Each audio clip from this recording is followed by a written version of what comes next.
Hi friends, সকল ষষ্ঠ শ্রেণী ছাত্রছাত্রীদের আমাদের এই আরপিজি এডুকেশন ইউটিউব চ্যানেলে স্বাগত জানাই। আজকের এই ভিডিওতে পশ্চিমবঙ্গ মধ্যশিক্ষা পর্ষদ অনুমোদিত পরিবেশ ও বিজ্ঞান বিষয়ের পঞ্চম অধ্যায় মাপ যোগ বা পরিমাপ, এই অধ্যায়ের বেশ কিছু গুরুত্বপূর্ণ প্রশ্ন উত্তর নিয়ে আজকে আলোচনা করব।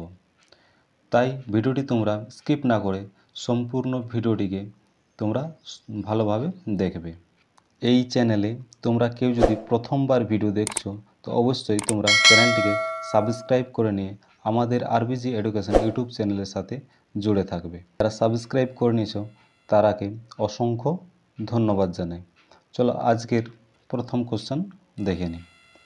দেখো, আজকের প্রথম কোশ্চেন আছে পরিমাপ কাকে বলে। ওটা হবে কোনো নির্দিষ্ট ও স্বীকৃত নিয়মের ভিত্তিতে কোনো প্রাকৃতিক বা ভৌত রাশি মাপার পদ্ধতিকেই সাধারণভাবে পরিমাপ বলা হয়। পরের কোশ্চেন দেখো তোমরা, দেখো ভৌত রাশি বা প্রাকৃতিক রাশি কাকে বলে। উত্তর হবে যা পরিমাপ করা যায় তাকে বলা হয় ভৌত রাশি বা প্রাকৃতিক রাশি।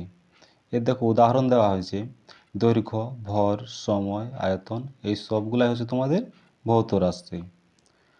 পরের প্রশ্ন দেখো, ভৌত রাশি কয় প্রকার ও কি কি।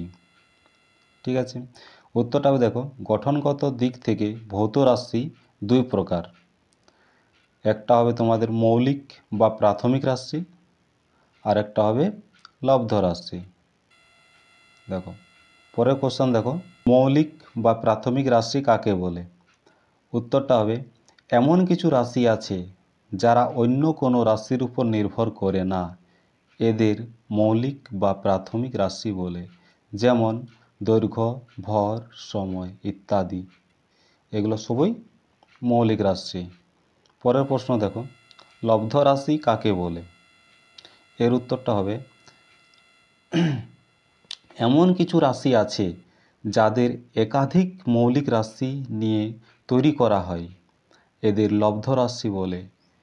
যেমন ক্ষেত্রফল, ঘনত্ব, আয়তন, বেগ ইত্যাদি, এগুলো তোমাদের সবই লব্ধ রাশি। এই মৌলিক রাশি আর লব্ধ রাশির তোমরা উদাহরণগুলো অবশ্যই ভালো করে মুখস্থ করে নেবে, এখান থেকে তোমাদের এমসিকিউ কোশ্চেন আসতে পারে। পরের প্রশ্ন দেখো, ভৌত রাশি পরিমাপের একক কাকে বলে।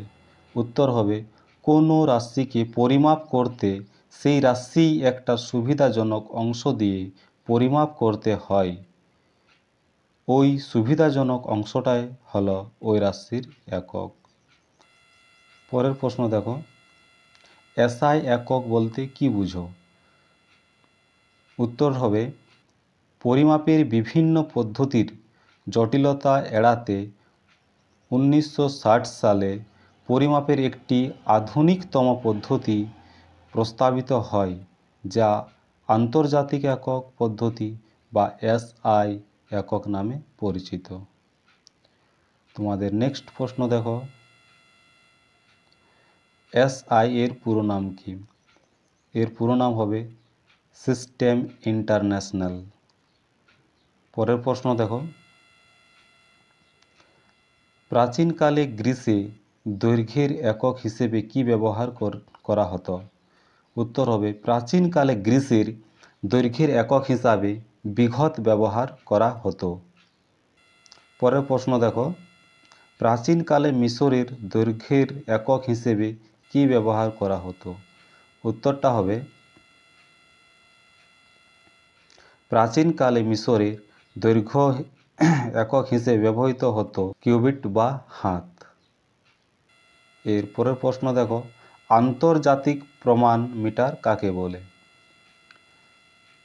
উত্তর হবে 1889 সালে ফ্রান্সের প্যারিস শহরে International Bureau of Weights and Measures নামক স্থান 0 ডিগ্রি সি তাপমাত্রায় রাখা প্লাটিনামের 90% ও ইউরেনিয়াম 10% এর সংকর ধাতুর তৈরি একটা দুই প্রান্তের দুই নির্দিষ্ট দাগের মাঝের দূরত্বকে সারা বিশ্বে প্রমাণ বা স্ট্যান্ডার্ড 1 মিটার ধরা হয়।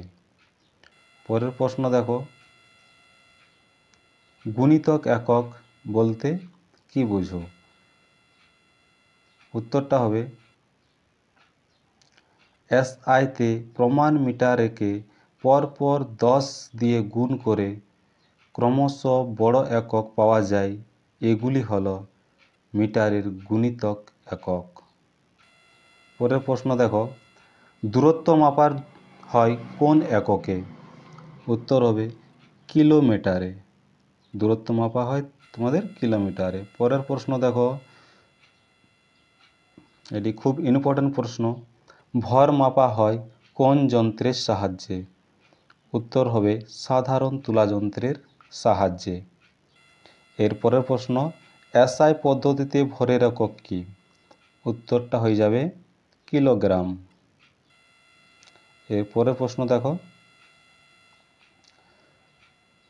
কোন বস্তুর আয়তন বলতে কি বুঝো? উত্তর হবে কোনো বস্তুর যে পরিমাণ স্থান দখল করে থাকে সেই পরিমাণকেই ওই বস্তুর আয়তন বলে। পরের প্রশ্ন, পায়ের মান কত? এর মান হচ্ছে প্রায় 3.14। পরের প্রশ্ন দেখো, এসআই পদ্ধতিতে আয়তনের একক কি? এর উত্তরটা হবে ঘনমিটার। পরের প্রশ্ন দেখো, তরলের আয়তন কোন যন্ত্রের সাহায্যে পরিমাপ করা হয়? এর উত্তরটা হয়ে যাবে মাপনী চোঙের সাহায্যে। পরের প্রশ্ন দেখো, সময় কাকে বলে? কোনো দুটি ঘটনার মধ্যে যতক্ষণের ব্যবধান তাকেই আমরা সময় বলি। পরের প্রশ্ন দেখো, সৌরদিন কি? উত্তরটা হয়ে যাবে দিনের বেলায় যখন তোমার জানালা দিয়ে রোদ এসে প্রথম মেঝেতে পড়েছে তখন থেকে আবার পরদিন ঠিক ওই জানালা দিয়ে মেঝের ওই জায়গায় সূর্যের আলো আসার মধ্যে সময়ের যে ব্যবধান তাকেই এক সৌরদিন বলে। এর পরের প্রশ্ন দেখো, গড় সৌরদিন বলতে কি বোঝায়?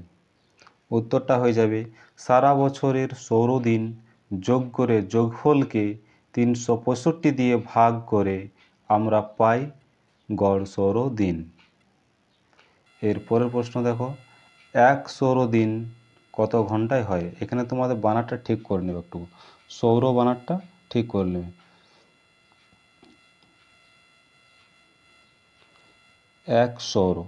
এক সৌর দিন কত ঘন্টা? এখানে বানানটা তোমরা অবশ্যই ঠিক করে নেবে, ঠিক আছে?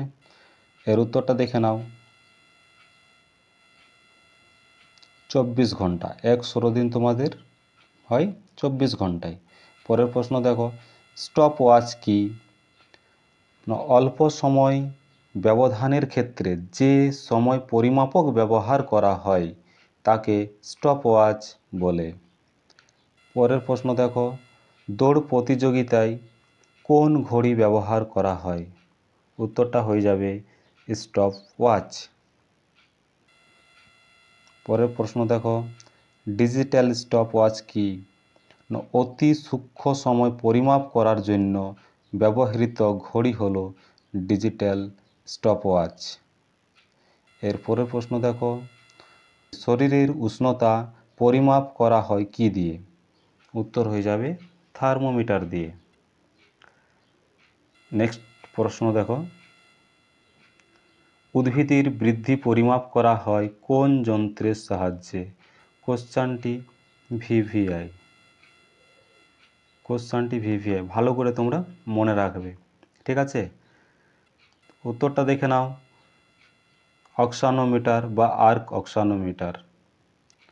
এর পরের প্রশ্ন দেখো, উচ্চতা পরিমাপ করা হয় কোন স্কেলে? উত্তর হয়ে যাবে সেন্টিমিটার স্কেলে। নেক্সট প্রশ্ন,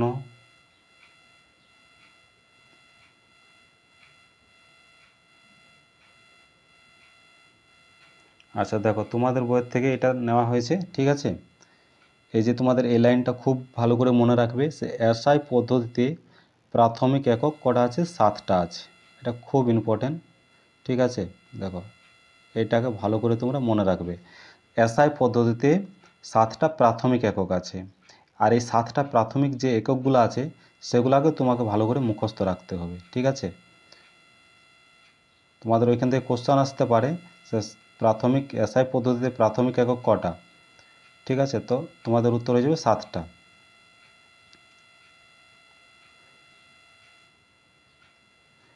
দেখো এগুলো ভালো করে তোমরা মুখস্থ রাখবে। যেমন দৈর্ঘ্যের এসআই একক কি? মিটার। ভরের এসআই একক কি? কিলোগ্রাম। সময়ের এসআই একক কি? সেকেন্ড। তড়িৎ প্রবাহের এসআই একক কি? অ্যাম্পিয়ার।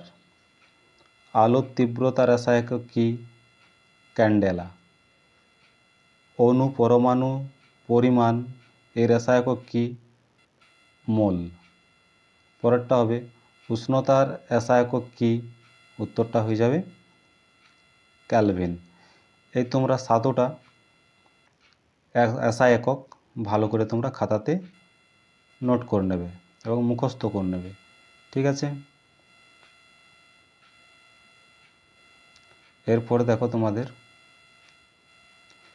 এইখানে তোমাদের আরেকটা তোমাদের বই থেকে নেওয়া হয়েছে। দেখো এটা তোমরা অবশ্যই সবাই অনেকেই জানো, তবু তোমাদের একটু বলে দিই। 1 বছর যেমন 365 দিন, 1 দিন যেমন 24 ঘন্টা, আর 1 ঘন্টা হয় 60 মিনিটে, আর 1 মিনিট হয় তোমাদের 60 সেকেন্ডে।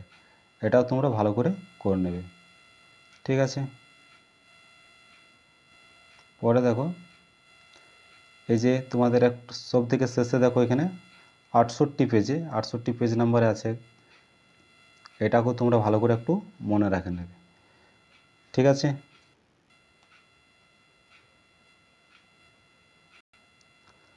আজকের ভিডিওটি আমাদের এখানেই শেষ হচ্ছে। তোমাদের যদি ভিডিওটি ভালো লেগে থাকে তো অবশ্যই লাইক এবং কমেন্ট করে জানাও, আর বন্ধুদের মাঝে অবশ্যই তোমরা শেয়ার করো। আর যারা এখনও চ্যানেলটি সাবস্ক্রাইব করে নেয় তারা অবশ্যই করে নাও, এরকম তোমাদের ইম্পর্টেন্ট কোশ্চেন এবং উত্তর পেতে হলে। ধন্যবাদ।